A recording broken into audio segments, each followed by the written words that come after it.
This morning we're going to continue our focus on the series on countering the conspiracy to soften the strong man. In our previous conversation, we dealt with the rise of the God-man, focusing primarily on Matthew chapter 12, verse 29.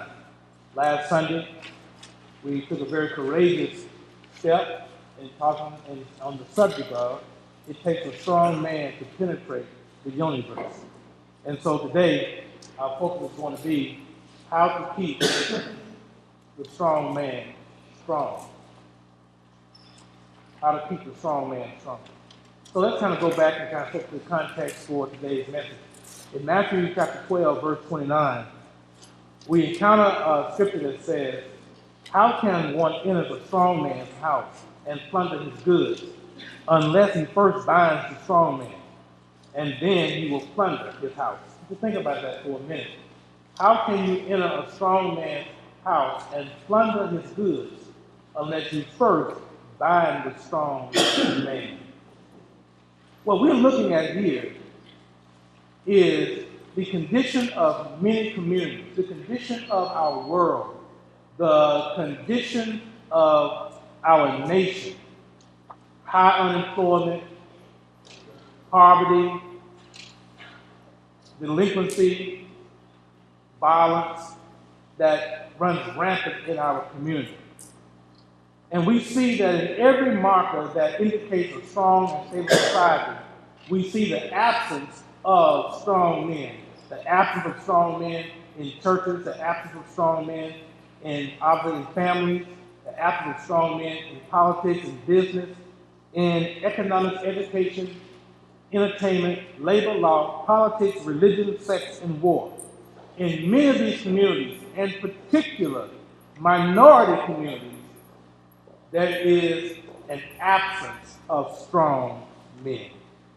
Therefore, when we go back and look at that verse that the master teacher, Yeshua, who's also known as Jesus, states, is that in order for those societies to be in those conditions, someone had to bind the strong man.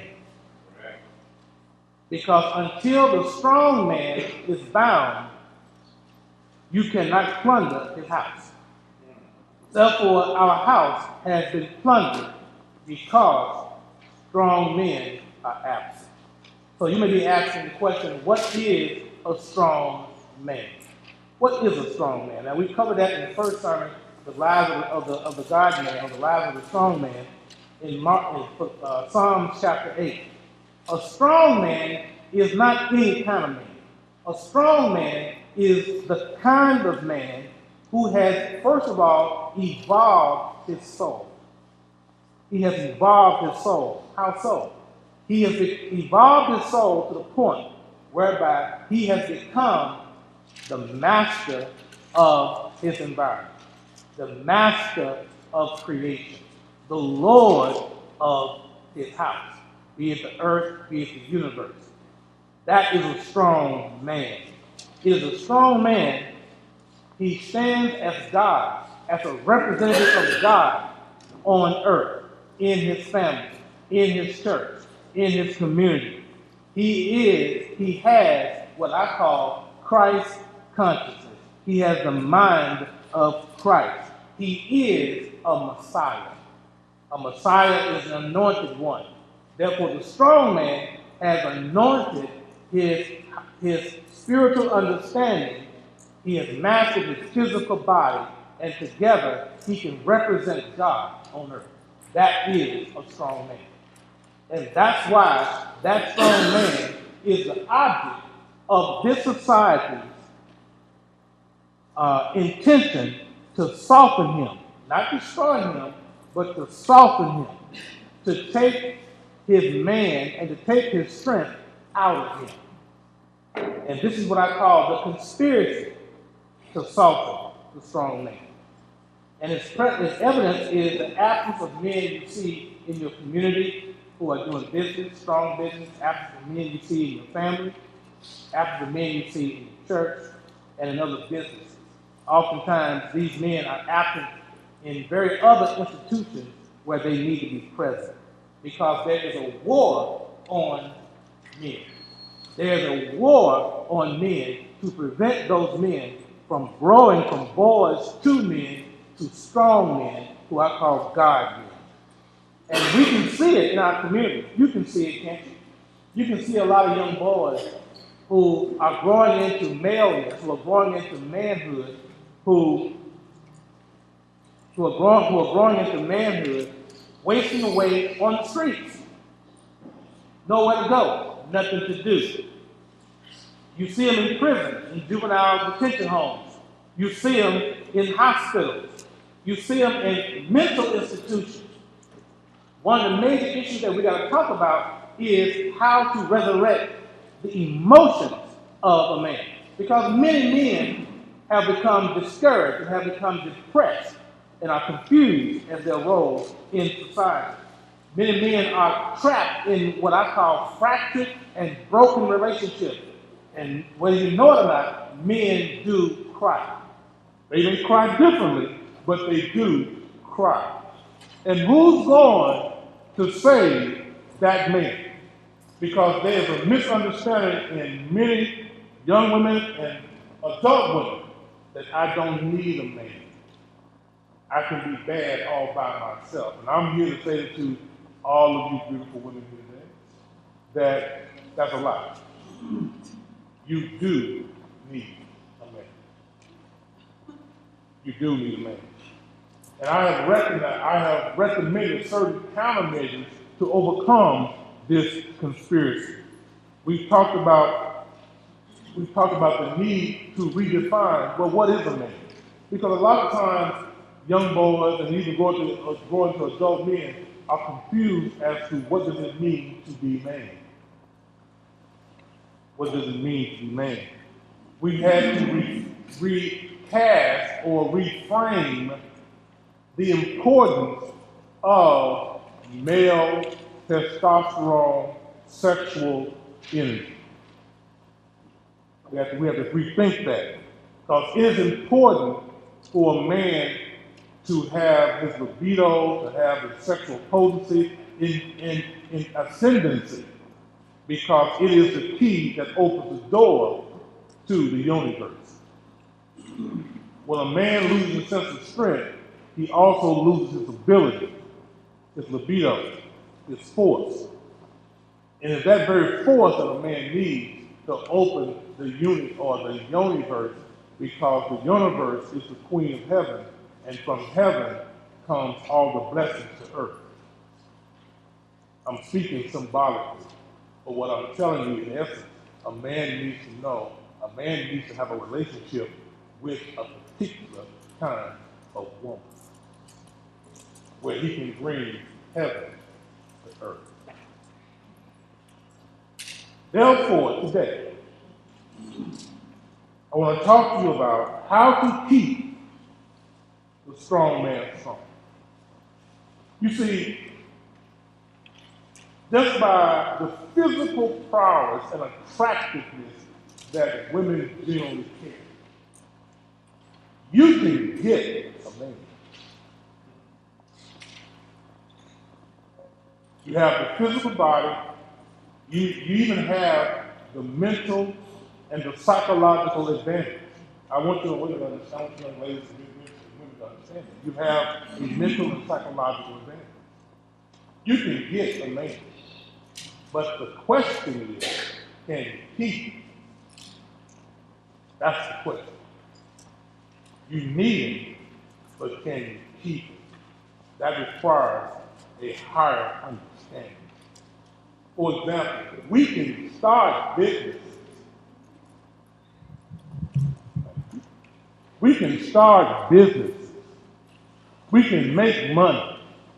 The question is, can you keep the business? And can you keep your money? Because there's a conspiracy to distract, destroy, and divide man and woman. Because there's nothing more powerful on this earth is when a man and a woman are bound together in love, wisdom, and power. They become a mighty force. That's the key to bringing heaven to earth. You see, it takes a man to cultivate the world, but it takes a woman to cultivate the man. There can be no world without a God to run it, but there can be no God without a goddess to supply it. I like to remind you of the song that one of our great singers sung back in the 60s and 70s. He said, it's a man's world. It's a man's world, but it's nothing without a woman or a girl. Now that's true. That's true. That's why every man and every woman need to realize that we are interdependently linked together.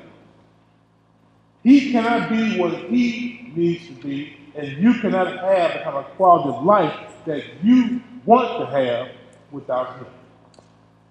That's right. Ultimately, I believe it is the controllers we call the archons.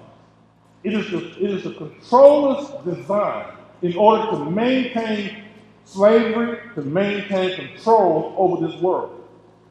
It is to focus on binding a strong man by taking from him what he is most weak to, most dependent upon, and that is his woman.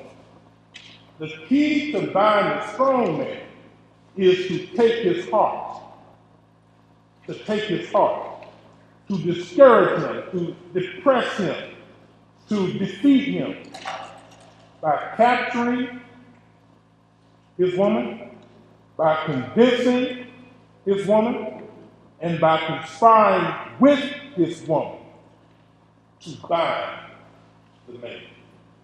Look throughout the Bible. What stronger man do you see in the Bible than Samson? Or what brought Samson to his knees? Delilah. He conspired with the Philistines to cut his head, to find his power and to cut his head. You can't find a greater king in the Bible than David. But what caused division in David's kingdom? It was when he did not manage his own desires and he lusted after another man's wife.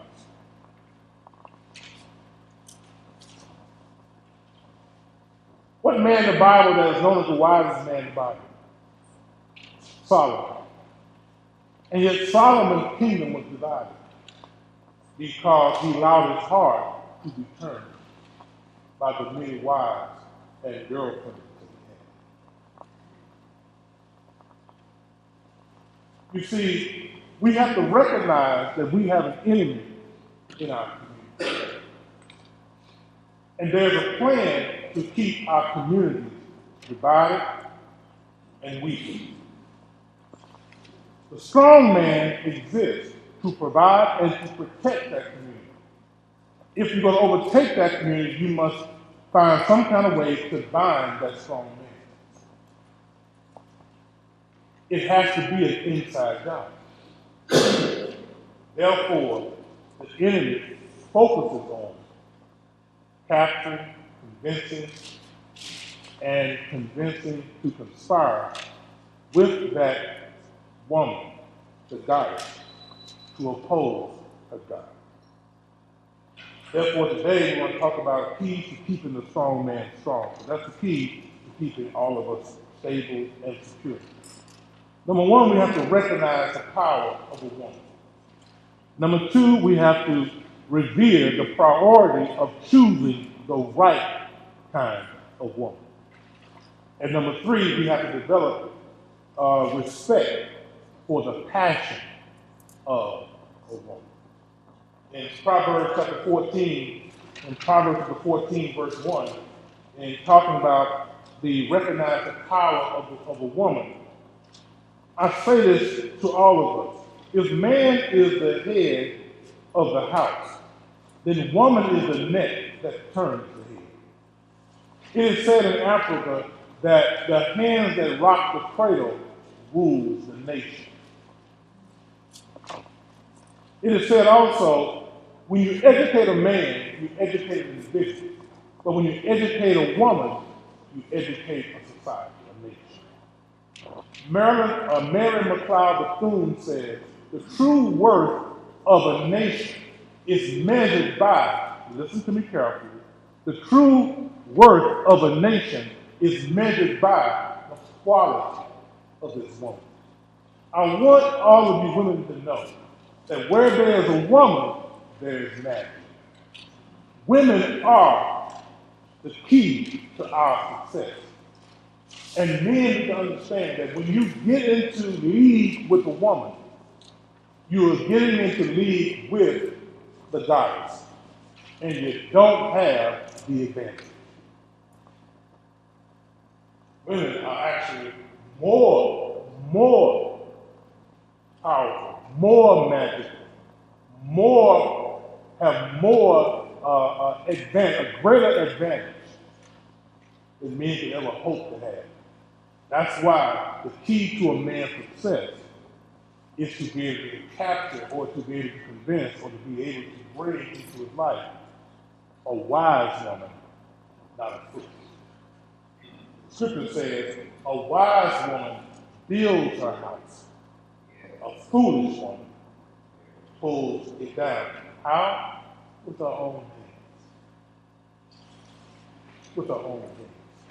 So the key to keeping a strong man strong is that man has to covenant with and recognize the power of a woman.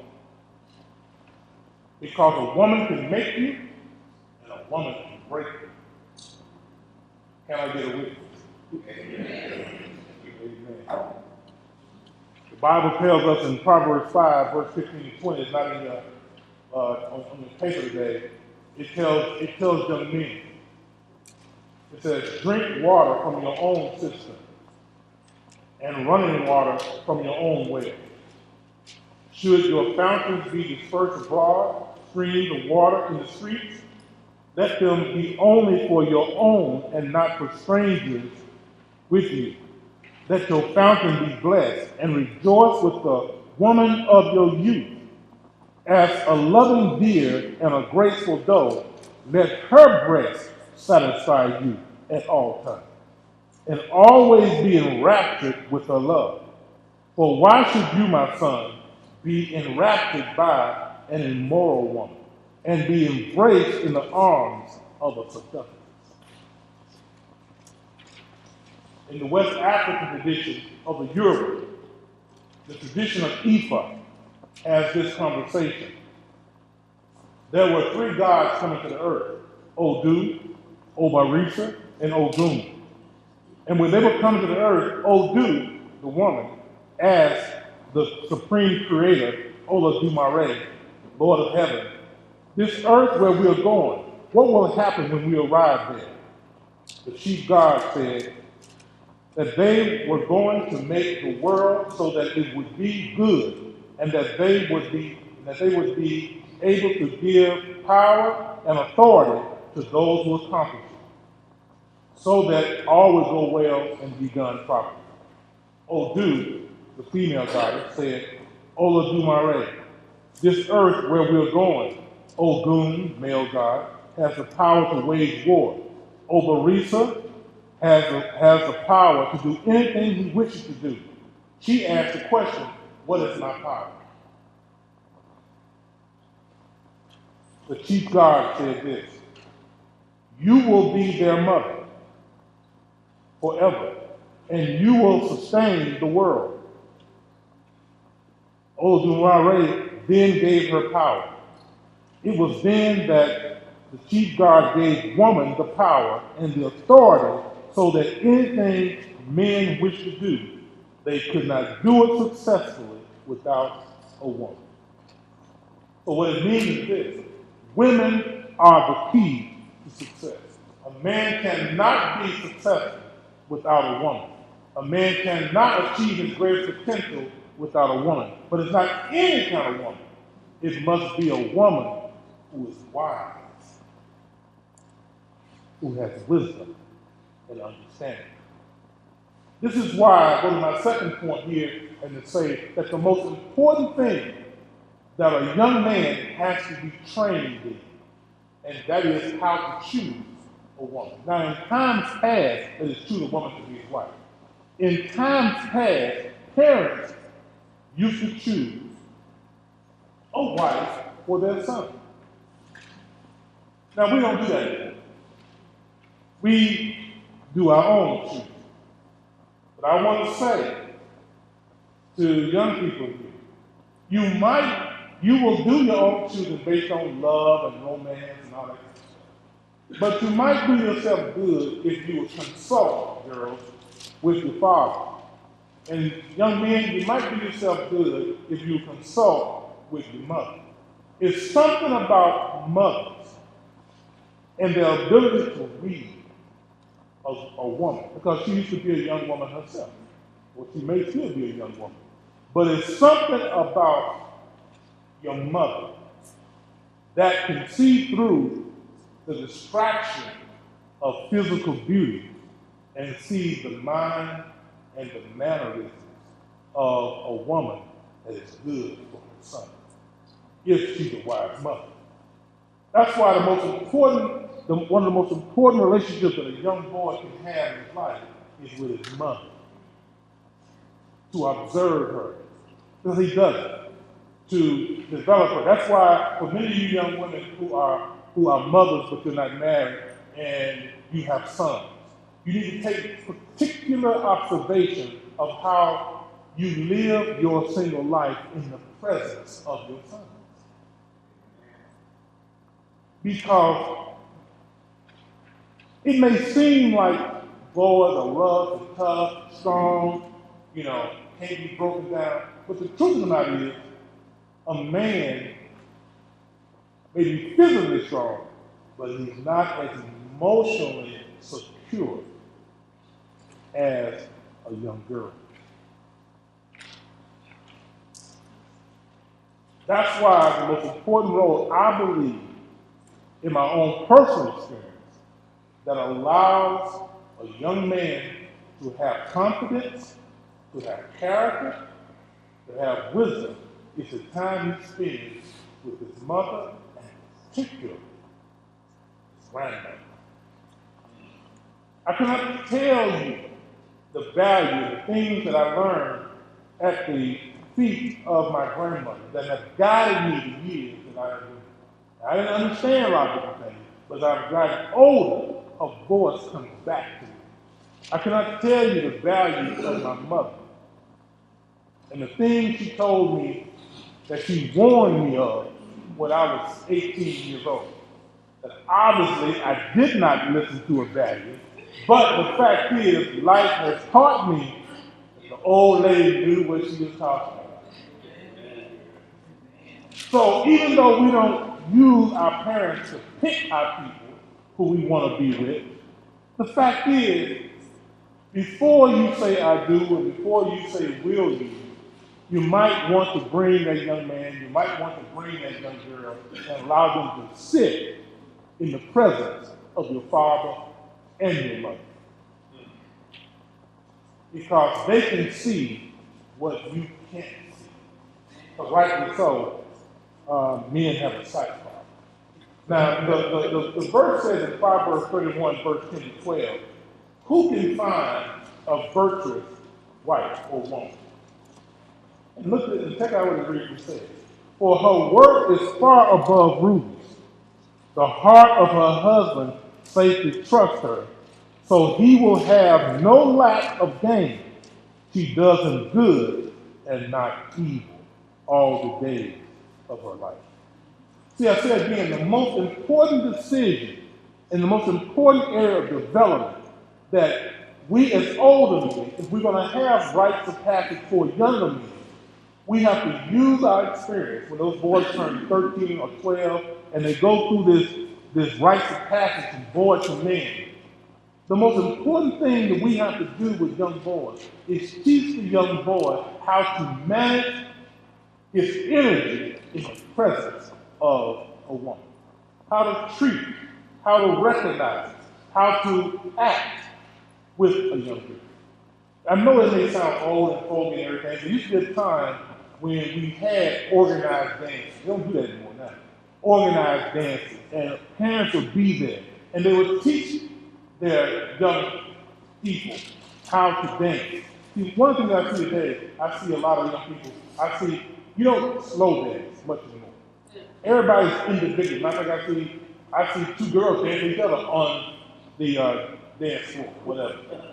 Everybody's out there just dancing. You know, you dance with a person, you know, you trying to dance with a person. But my point is, I understand that and everything. It's cool, it's fun. But sometimes we learn how to dance together in rhythm. I really believe, I see a lot of churches and stuff, and I see churches where they have praise dances. All the praise dancers are normally women. Little girls, praise dancers. They dancing and usually with themselves and everything. When is the day going to come? When will the day come when we'll have boy and girl praise dance? It teaches rhythm. It teaches relationship. This is what we have to do because men need women, women need men. But men need women in order to help them become successful. And men know that. Men know that. Men know. That's why men hunt. That's why men discern, have to discern. Because it says her worth is far above rubies. Check out in the Bible history how many men would give up a third of their kingdom just to have a woman. See, it's something about you young women and women, period. You possess something that a man just wants. That he'll give away his kingdom. He'll sell it just so he can have you. Now, I know that can be used for darkness because a lot of you young women know this and you use this to get your hair done, get your car, that kind of stuff. Now, men are not stupid. They know you're playing a game, but they just want the game to play because everybody has their own, agenda. Now, we have to rise above that and understand that power can be used for good and can be used for evil. But for the young men, trust me, you're going to lose because she has an agenda that is far more hidden than you could ever imagine. But why do we have to have that? Why do we have to cultivate darkness among us? Why? Why can't we cultivate light and love, freedom, liberty? Why do we have to cultivate darkness? It begins when we understand that we need each other. Therefore, women, you have worth that is far above rubies. That's why it's important that you young ladies, that you understand your value and do not sell yourself cheap. Do not sell yourself for a Happy Meal. Yeah. Because that's what happens a lot of times. You get, you don't know how important you are. I hate to say this, but I happen to be watching, it's on Facebook, I saw it, but it's also on the news, or something was on the radio also. This brother in Fort City who has fathered 26 children. Did you not see that? His father, 26 children. And so, mother number 24 and number 26 went to, I guess, the courts in Fort City, Arkansas, because he hadn't paid child support. Now, obviously, the first 23 had given up. But these two young ladies happened to meet each other at the court. One didn't know about the other. They both were there for the same thing. And so, obviously, the guy had been served papers, and he didn't show up. He didn't show up. Girl called him on the phone. She said, "Where are you?" He said, "Who is this?" This is the court now. She said it must be court. It's on TV, on the news. You know. He said, "Who is this?" You said, "You know who I am. This is Paula." Said, "What you want, Paula?" Where you at? Said, "What you mean where I'm at? You supposed to be, did you get your papers?" Click. Well, the fact is, the man hasn't paid child support for any of the kids, and obviously, number 25 didn't really care because she didn't show up. But the fact was, so the point is, they kept interviewing the young lady. The man has a club. He named the club after his children, so he don't have to, kind of get around the, you know how to get around the expense and the record of it. He's on Facebook. He has pictures on Facebook with him holding hundreds of dollars in his hand. What else did he do? He bought a $250 bottle of liquor or whiskey or whatever, had it on Facebook. So he's not broke, but he's not paying taxes. So he threw a party at his club. And guess who showed up? No, not all of them. It wasn't just a party, they had been a massacre. But the fact is, who showed up were the two girls who were at the courthouse. So the interviewer, the television interview lady, asked them, why did y'all go to the club? They said, we just went there to have fun. That's it. We just want to have it. We wasn't going there to find him. We just wanted to, he had a party. We wanted to go. My point is, ladies, obviously, these two ladies didn't understand that happened. And the point I'm going to say is that self-esteem is something that you cannot afford to give away. Because that is what keeps you valuable. You lose your self-esteem. You lose your sense of self-worth. Know how much you are worth. Let no one tell you what you are worth. You know what you are worth, so you won't sell yourself cheap for a hat. That's the point I'm trying to make. A man has to understand that he needs you because he wants you more than just be his lover. He needs you as a business partner. He needs you to be able to help him build his business. And the question you must ask, is she compatible with my spiritual vision for my life? If a man does not have a spiritual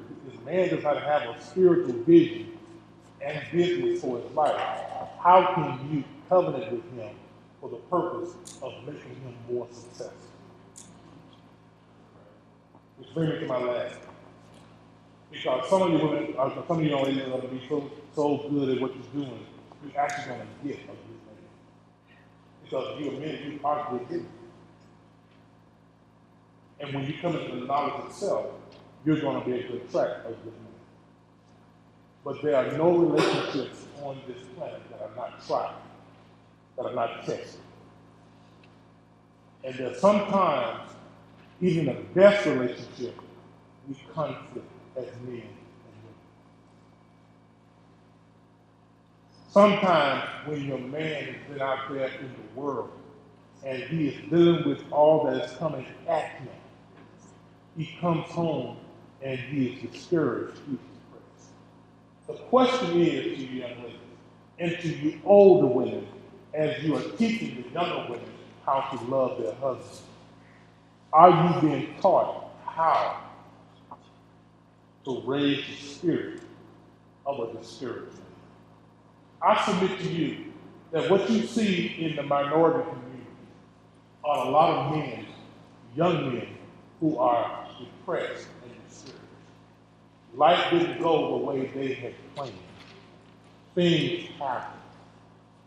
And anytime you see a man, many times, staring off in space, looking loose, nothing in his bed, just looking off in space somewhere, or he's hiding out in the basement of his home, TV's on, watching one game after another game, or you see a man in a club, a cabin.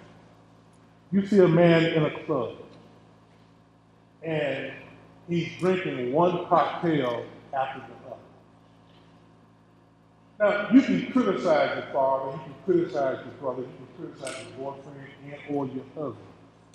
And you can call him names, you can say, why don't you be this, why don't you do that, what's wrong with you, lift yourself up and everything.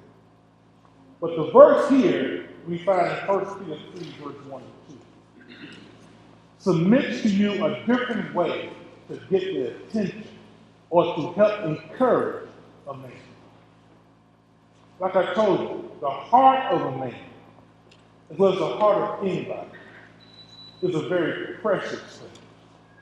And many times we need to know, how do you speak to a man, to a boy, to a husband in a way to lift him up? Because if you don't, you're going to lose. You're losing maybe to another woman, you're losing to alcohol, you're losing to drugs, and you may just lose him to nothing but television.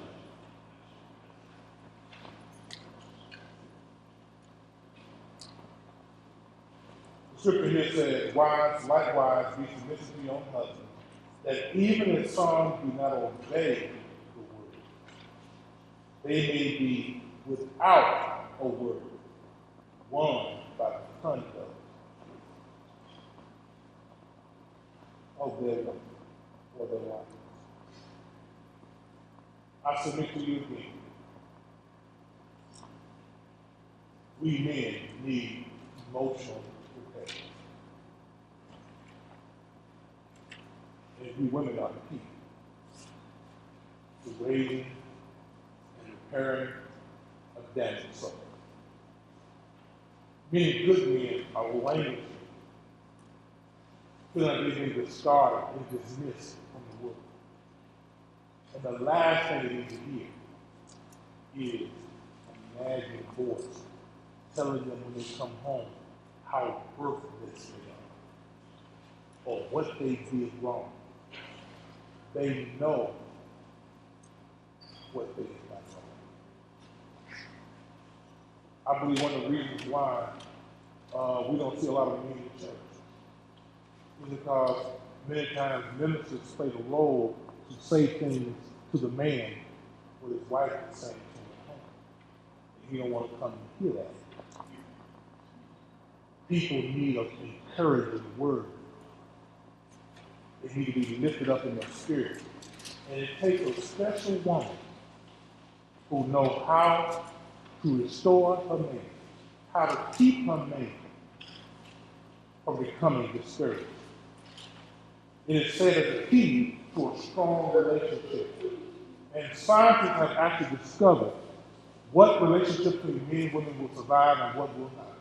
And do you know the number one characteristic what causes a relationship to go sour, even to the point where it can't be repaired, is when people develop contempt and criticism for each other. Men cannot handle contempt and criticism as well as women. It would reinforce into them their worthlessness. You see, it's your actions, not your words, that speak to a man. It's your actions, not your words. Words remind him of still being a little boy in the home of his mother. Actions, your strong actions, your ability to hold it together, your ability to prepare his meal, even when he's not being the best that he is. Your ability to give your body, even when he is not being the best that he should be. Your ability to stay strong in your spiritual values in your spiritual evolution says more than your mouth ever can say. And that is what moves a man. That is what encourages a man. It says, wives, submit to your husband. Even if some do not obey the word, they without a word may be won by the conduct of their woman.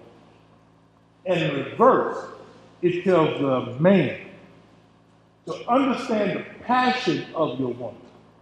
See, I understand that many women do complain and do fuss and do nag a man, not because you have contempt for him. It's because you really in your heart want him to be the best that he can be. He's a good man.